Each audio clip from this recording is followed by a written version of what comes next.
কি অধিকারে এই সব কিছুর জবাব চাই আমরা, সব মনে রাখা হবে। হ্যালো বন্ধুরা, আমরা আজকে কথা বলবো বাংলাদেশের সবচেয়ে ভাইরাল বর্তমানে মঞ্জুরুল আল মতিন আইনজীবী এবং কি তার পরিচয় জানাবো আজকের ভিডিওতে। আন্দোলনকারী শিক্ষার্থীদের পক্ষে রাজপথের স্বেচ্ছার থেকেও ও উচ্চ আদালতে আইনি লড়াই করে ভাইরাল হয়েছেন সুপ্রিম কোর্টের আইনজীবী মঞ্জুরুল আল মতিন।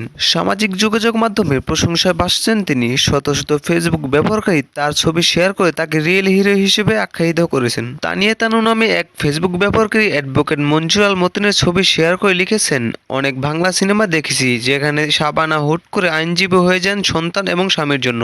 মঞ্জুরুল আল মতিনকে সবাই মূলত চেনে নিউজ প্রেজেন্টার বা উপস্থাপক হিসেবে, অথচ যখন দেশের প্রয়োজন হলো নিজের আইনি পোশাকটা লাগিয়ে তিনি দাঁড়িয়ে গেলেন স্টুডেন্টদের পক্ষে। তিনি লিখেছেন, যারা তাকে নিউজ প্রেজেন্টার হিসেবে দেখে অভ্যস্ত সবার কাছে ব্যাপারটা বাংলা সিনেমার মতোই রয়ে গেছে।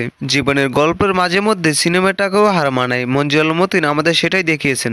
সুজন চৌধুরী নামের একজন ফেসবুক পোস্টে লিখেছেন, হিন্দি সিরিয়ালের ভার্চুয়াল আদালতের উকিল সাহেবের কাজ দেখা যায় ইমপ্রেসর। তারা দেখে নিতে পারেন বাস্তব দুনিয়ার এই আইনজীবীকে, যিনি বিবেকের তাড়নায় চুপ থাকতে পারেনি। কালো গাউন গায়ে দিয়ে এজলাস কক্ষের পাশাপাশি আজ রাস্তায় দাঁড়িয়েছেন ছাত্র ভাইদের পক্ষে। একজন ত্রাণকর্তা হিসেবে অন্তরের অন্তঃস্থল থেকে দোয়া রইল ভাই আপনার জন্য। তো বন্ধুরা, এই আইনজীবীকে নিয়ে আপনাদের কি মতামত অবশ্যই কমেন্ট করে জানান।